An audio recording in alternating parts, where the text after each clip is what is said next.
is up, everybody? Adam here with HIITCAST, along with Dr. Trevor Binion. How's it going? And we have a fun for me question today. Yeah. I like it. I love this question. This is a good one. So this today's topic of the week, we're just going to go right into the topic of the week.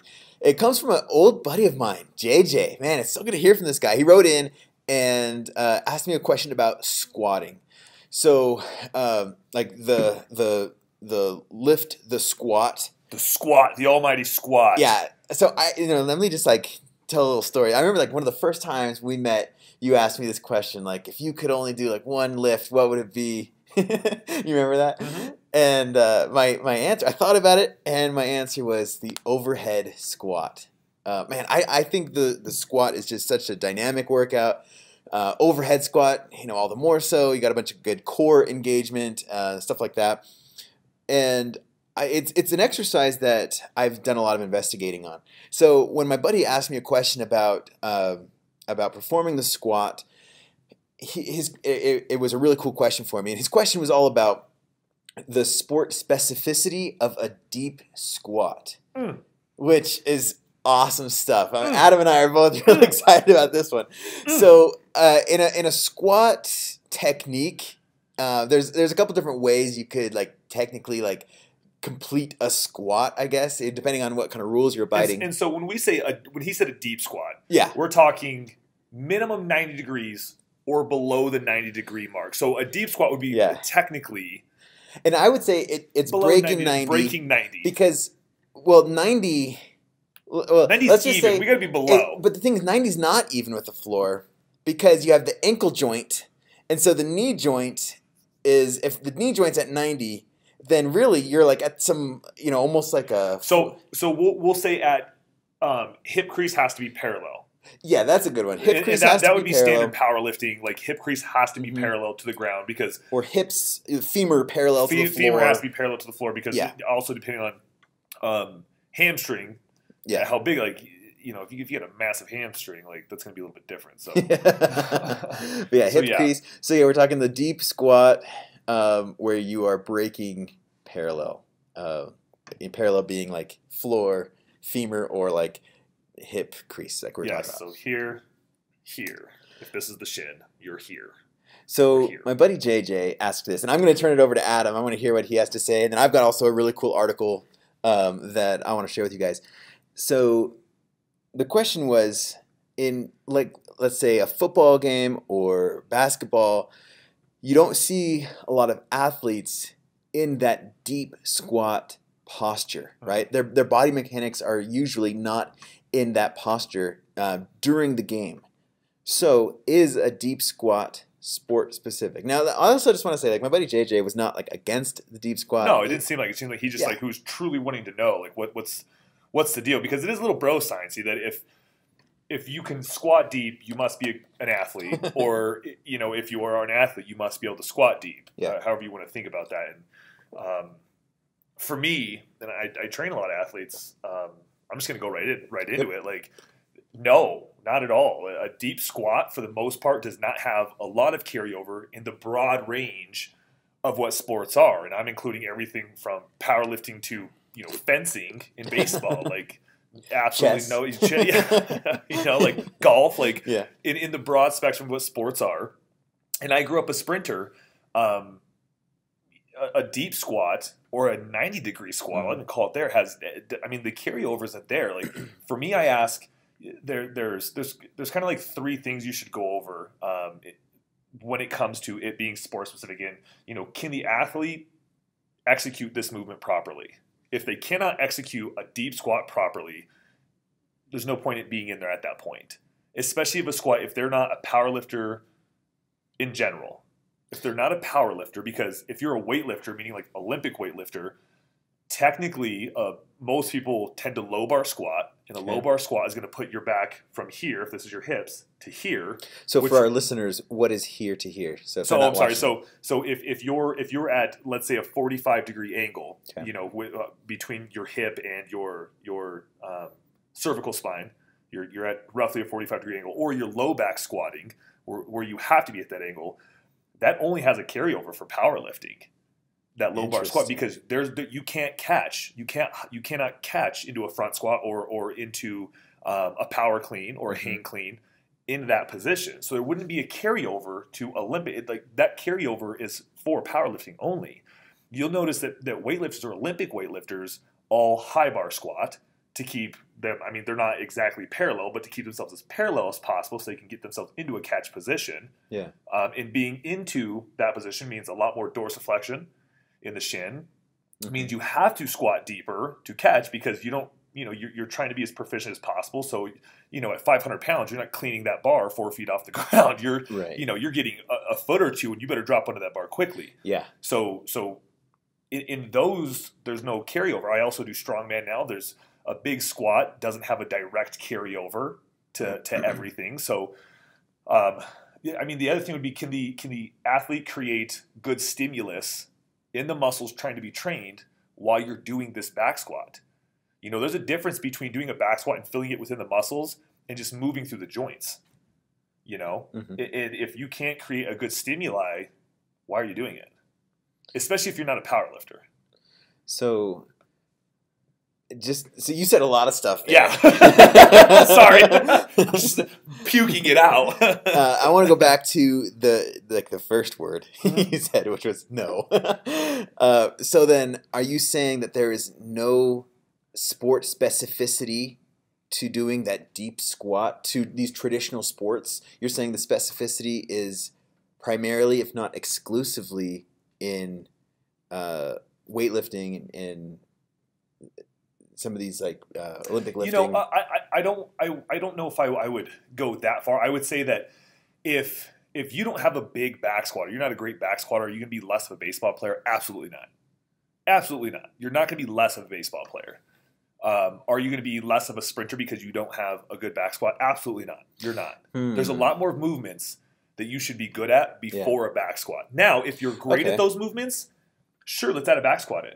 But a back squat isn't going to help you with having stronger hips. It's not going to help you with a lot of the skill to being a sprinter. It's not going to help you swing a bat better. There's certain skills and certain things you have to nail down before nailing down what is the back squat. Because the back squat on its own is a skill almost. It's not just something you can hop on a bar and do. So I wouldn't waste my time if I have an athlete who's wanting to run the bases better or wanting to kick a soccer ball further. I'm not going to worry about teaching them a back squat first. There's a lot of other things I'm going to check off my list before I get to a back squat. So if you are training a sprinter, baseball player, basketball player, football player, whatever, and you want them to have more explosive power from whatever starting line they're starting from, what lift or what training would you recommend? Is there one that you say is superior to a back squat, or what would you do? I think the last one was like, does whatever exercise you're teaching, does it fit within the long-term context of the athlete's training plan? Like, what are they trying to get better at? As a sprinter, are you trying to get better at the blocks? Are you working on your first 1 to 3 steps? Are you working on the cycle of your foot? I mean, I think there's very sports-specific things that you work on with athletes that may not incorporate always a back squat. Well, let's keep it to like a football, kind of in a football game where like 5 to 10 yards. So we're talking the acceleration portion. We're not talking the punch about phase, like first 3 to 5 steps of coming off the line. Right. We're not talking like top velocity. Let's say acceleration, and let's say that for our hypothetical sprinter, baseball player, whatever, that they're also in that same training phase. Okay. I would say I'm going to be working on a lot more hip flexion work. I'm going to teach them to when they're in their moving cycle, how not to waste space behind them in the run. When your foot strikes, you're not bringing the foot back. You're just kind of wasting your time there. I'm going to teach them how to throw their hands through first. There's a lot like movements like quick pause and things like that. I mean, I think learning those movements are going to be far superior to learning a back squat first. But like I said, if somebody is good at those, and we're talking about like an elite sprinter who knows these, and I can't find anything wrong with those, then there might be But somebody like your friend JJ, I don't think that's where he's asking from. Is I think he's maybe somebody who's I don't know what context. I probably shouldn't assume on it, but my gut feeling is he's saying for the average Joe athlete doing whatever, that's just it. I don't think JJ's trying out for 2020 Olympics or anything like that. Yeah. He's just being fit, being a cool dude. Yeah. So I think that a back squat definitely won't hinder. It won't make you worse unless you're worried about a back squat over some of the details that you could be getting better at. Mm-hmm. Because the devil's in the details, as we all know. For a sprinter, if your 3 to 5 punch isn't good and you're not, you don't know how to bound, you don't know how to elongate yourself, back squat's not going to help out with that. It's just not. It's not the same movement. You're not even loading that deep. This is what I like about today's conversation is this is going to be like a little bit of a back and forth debate here. Like I'm doing the devil's advocate stuff to your questions because I fundamentally you're setting me up. Well, not necessarily, not towards anything specifically, but I fundamentally do believe in. I believe in the squat. I do. I love the squat. I think the squat's great, but I think that if I'm in a 12-month training plan, mm-hmm. I don't want to waste. I shouldn't say waste. I don't want to utilize a lot of time. You would prioritize other. Yeah, I would prioritize other things before a squat. Not to say they wouldn't have a squat in there. But, a back squat, I may not teach a back squat. Mm. I may do a front squat instead, depending on what their body positioning is. Like a sprinter, I would teach a sprinter a front squat over a back squat all day. Because, I want them to be in a little bit more upright of a position. I mean, unless it was like a high bar back squat. And I think that's something else we have to look into context is, are we talking about a high bar back squat or a low bar back squat? If I have an athlete that's like, Adam, I want to get a better deadlift, I'm teaching him a low bar back squat over a high bar back squat mm-hmm. all day. So I think there's a lot of variables. It's not a very broad question, really. If it was a specific sport, like I'm trying to be a better shortstop, or because there's just so many variables to toss in there. It'd be like saying, Trevor, Mrs. Jones needs help with the food plan. She's 50 years old and weighs 210 pounds. Go. And you're like, okay, I'm going to need a little bit more than that. He's like, no, but so should Mrs. Jones eat red meat? And you're like, does she have high cholesterol? Does she have he's like, but you don't know that. Like, can she eat it? And you're like, I mean, I'm not saying it's going to say it's bad for her, but there might be better options for her before that. Very true. There's a lot of there's a lot that we could go into on this debate, which is kind of a beautiful thing. We might have to continually revisit this topic, which is cool. And I like I said, I think the back squat has a place in every training regimen. Yeah. Now, whether that's on the front end, the middle, the back, a high bar squat, a low bar squat, a front squat, learning them and getting better at them definitely won't make you a worse athlete. It'll only make you a better athlete in some. Like to what degree, I don't know. And I think that goes back to when they're doing it, is there enough stimulating the muscle? How good are they at this? How much time are we spending doing mm-hmm. it? Like, there's a lot of variables that even go into that alone. So, a couple of things I would like to say. Monster. This stuff's like the jam. I don't know if I've had that flavor. This is awful for me. So a couple of things that I want to. So my response to. Let's hear your response. I say yes. I say that, and really any kind of squat, front, back squat, whatever. That even if you were doing a deep squat, even if the deep squat is not found commonly in the mechanics, the body mechanics of whatever sport you're playing, well, I shouldn't say whatever sport you're playing, but specifically, the examples that JJ brought up, like football, basketball, those are sports where you're generating a lot of power. So basketball, you get these guys that are jumping high enough to slam dunk. Football, you're generating a lot of power to sprint faster than the guys. You're trying to juke the guys so you can run around them. There's a lot of, in both of these sports, you have a lot of lower body power. And what I like about really any kind of squat is that it's a really great way to develop that power. Whether it's just like a bodyweight squat, a box jump, right? So like a box jump is where you get down to that squat position and you generate force in as fast as you can, in other words, power, to get your body weight up onto a high surface like a box or whatever you're jumping onto. And then other ways that you can modify that intensity is to do that with like a weight vest, or maybe with a heavy bar on your back. And so that's when you start adding these sort of variations to these core mechanics of dipping down low at the hips and generating force, explosive hip extension to pop those hips forward and create power. That movement, even if you're not creating a lot of power, just simply that movement of bending the hips down low and standing back up, extending those hips, is something we do like almost every day, hopefully every day. Here would be my debate to that, though. Sure. I think a back squat, yes, can, but in my opinion, a box squat, or not a box squat, a box jump isn't a great way. And I wanted to bring up the picture because you can see here, like, you don't get a lot of hip extension for the most part in a box squat, because a lot of times people don't fully extend in the hips. And even a lot of times in a back squat, they don't. I mean, the standard guy in a gym doesn't fully extend in the hips. Yeah, that's his bad. Yeah, right? So a lot of times you don't get full hip extension in that. Too, when it comes to being more explosive, there's, especially with like a back squat, like I wouldn't teach a back squat to somebody, or even a box jump to somebody who's trying to jump higher, because of the full hip extension. Because when you jump on a box, for the most part, when you get that full hip extension, you're already starting to pull your legs up and negate that extension to get your feet onto a box. So for me, a box jump isn't really about height up. It's more how well can you articulate at the hip to get yourself onto something. Sure. So I would teach more of like maybe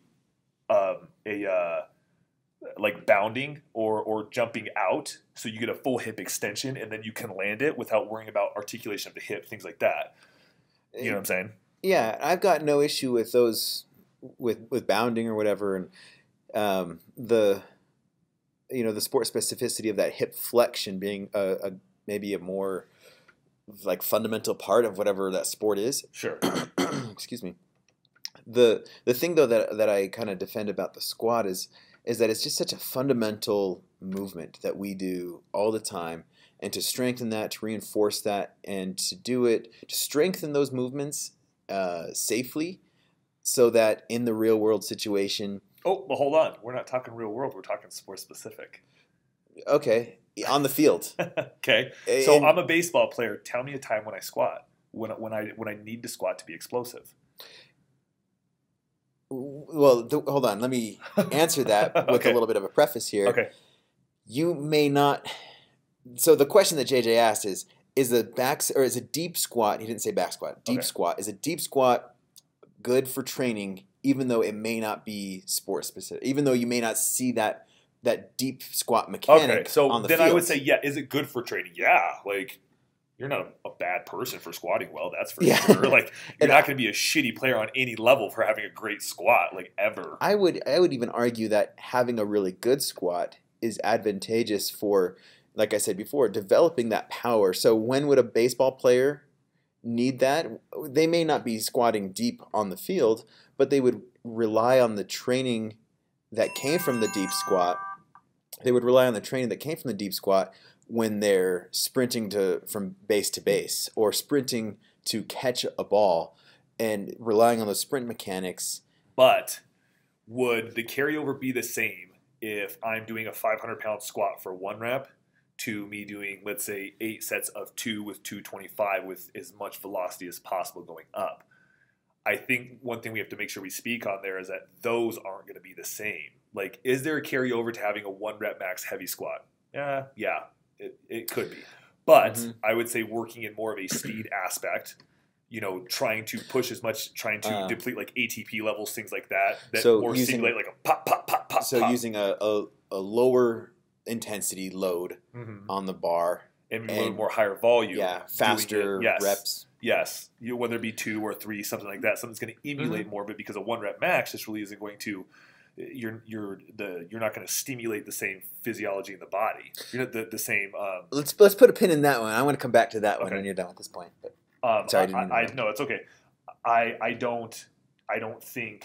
think the better of the two would be doing. Let's just toss out the 8 sets of 3 with 50, 60% of your maximal weight would have a better carryover of a back squat than, more of a Bulgarian style where it's 8 or 10 sets of one at 85 to, 90% of your 1 rep max. You know what I mean? I think there's different specificity carryover rates. I think this is more of a can of worms that we're opening now that we're talking about it than we might have anticipated, because there's so many JJ's details. like, what is it? So what you guys are saying is nobody really knows. I just think that there is a carryover, but it's very specific as to how you're carrying this over. And I think this comes with having somebody on your team that can program very well for you. I think that would be more what they should be looking at. Yeah. What I do feel confident though about defending a squat and how it would transfer over to like most sport specific, like even very true sport specific stuff. Sure. Is in 2 ways. Okay. Hit me with it. All right. Hit me with the best shot. Boom, boom, boom. You're welcome. So, number 1, that's so funny. All right, number 1, I would say it's in how it would influence the proprioceptors. And what I mean by that is when you have a deep squat, you are putting tension on the muscle fiber itself, right? You're stretching a muscle, and you're also putting tension on the tendons, the connective tissue that connects muscle to a bone, to a joint. So when you have that, then when you're able to strengthen those proprioceptors, you're able to improve your flexibility. And what happens when an athlete improves their flexibility is they're able to have a greater capacity to tap into their maximal amount of strength. So let me back up just a little bit there, because that's kind of a complicated sentence there. So throughout a joint's range of motion, so like if I fully extend my elbow, my arms out, and then I flex my elbow, right? So I'm bringing my hand like up to my shoulder. So yeah. So throughout that range of motion, when my arm is fully extended or if my arm is fully flexed, I don't have a lot of potential strength. Right? If it's fully flexed, then I can't get much stronger. If it's fully extended, then there's not a lot of strength. But the strength in relation to the joint movement is the peak strength is kind of right in the middle. And so there's this strength to tension curve. And anyway, it's kind of like an inverse U. So when the joint is fully extended or fully flexed, we don't have a lot of strength. So throughout that range of motion, you have a limiting or a varying degree of strength, right? Mm-hmm. When an athlete improves their flexibility, they're able to expand that potential for maximal strength beyond just that small point in the small window. Yeah, that inverse that is right here. Yeah.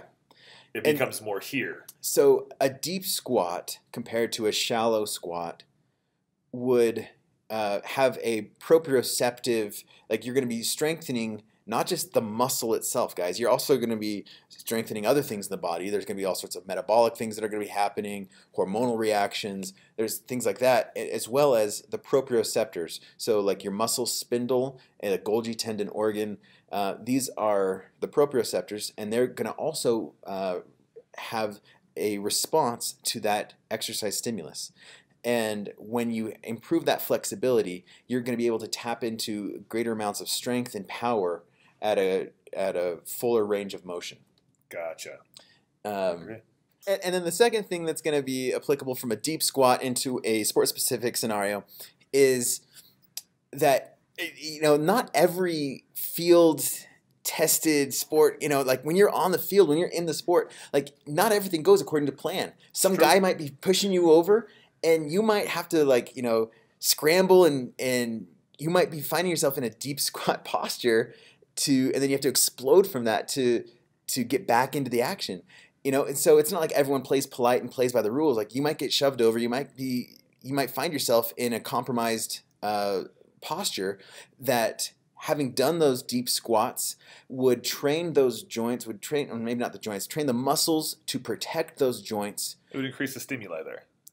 At those compromised postures. So I argue that doing the deep squat would improve safety for whatever kind of rough and, Okay. You get caught some kind of skirmish or something like that on the field? Sure. And then the proprioceptive stuff, and then, just developing power, which would be beneficial for a lot of those explosive lower limb sports. Okay.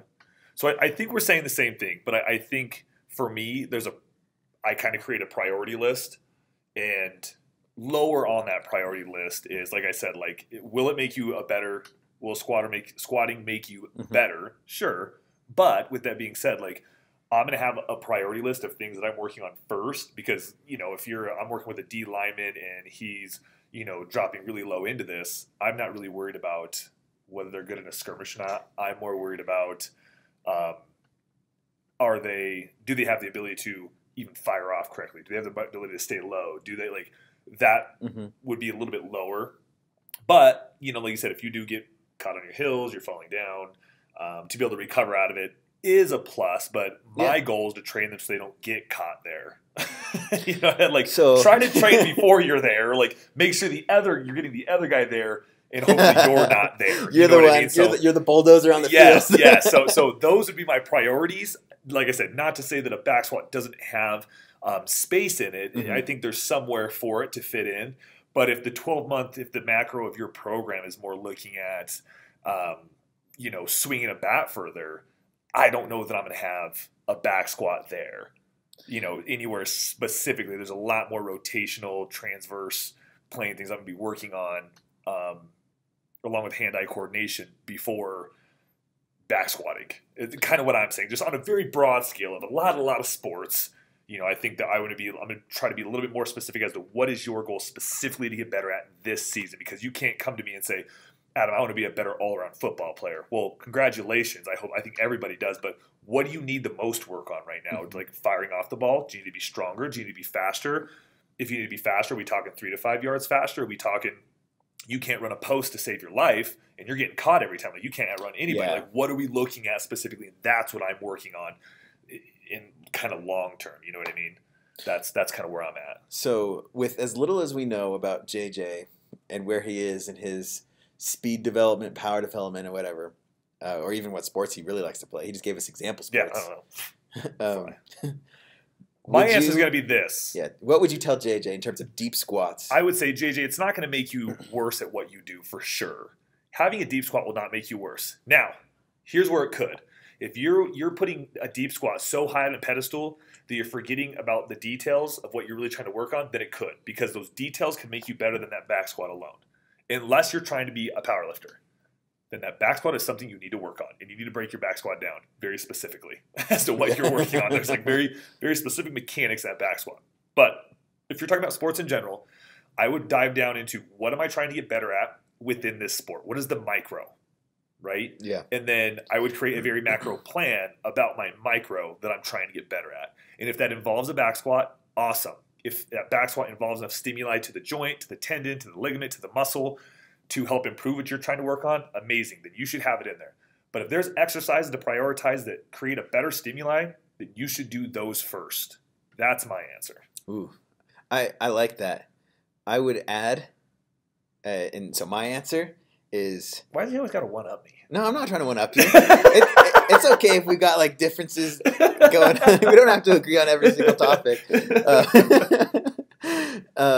I do think that the deep squat for a lot of sports is going to provide that stimulus. For me, I would prioritize a squat pretty early on, just to train that posture safely, so that when it comes time to hit it hard, it's a safe thing to do.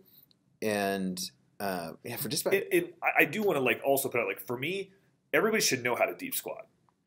You should know how. I agree with that. Athlete or not, I train life athletes. You should know how to, going back to what you said at the beginning, you should know how to deep squat regardless. Yeah, it's like an everyday movement. Yes, that is an everyday movement. Like if you can't deep squat, I'm not even sure you should be playing sports yet because you're not going to get through life. Like, congratulations, you can do calculus, but if you forget to look both ways when you cross the street, like, shame on you, right? Let's not get so specific in life that we're forgetting about the basics. Yeah. So you should know how to back squat. Now, how technical, how deep, worrying if you're, that you're getting, an inch or two below 90 or 6 inches below 90, it really is irrelevant. Like, I don't think that is something you should be losing sleep over. Yeah. Honestly. So you're trying to say, like, he shouldn't have his buddy, like, bring a protractor to the gym? Yeah. If your hamstrings aren't touching your calves or you're not going ass to grass, like, kiss my ass. I don't care. That's not not everybody's built to go that low. You know what I mean? That's very bro sciencey. Yeah. How about this? If you're squatting in a regular squat rack or you're squatting in a Smith machine, okay, worry about that. You know what I mean? Like, that's something more to worry about than you're at 90 degrees or, 2 inches below 90 or 6 inches below 90. Like, don't stop. Just stop it. You're breaking down things you shouldn't. You're not if your hip crease is getting parallel, you're good in every federation of powerlifting where it counts the most. Right. That's that. Cool. All right. So, real quick then, before we wrap things up, kind of a quick popcorn question. Adam, tell our listeners, what is your power breakfast and why? My power breakfast. So, I was telling Trevor, and you'd be better to speak to this physiology, but there is something with blueberries and me and the guy I work out with, like, we love blueberries. And whenever I eat a lot of blueberries before I work out, I'm always really strong. But that's not just breakfast. But if I could choose my perfect breakfast, it's usually a cup of white rice. For breakfast? Oh, dude. And then like 4 to 6 over easy eggs over top with some hot sauce.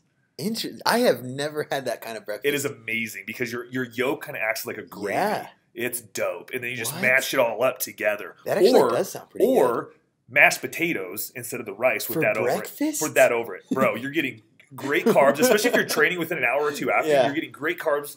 You're getting some fats in. You're getting some protein in.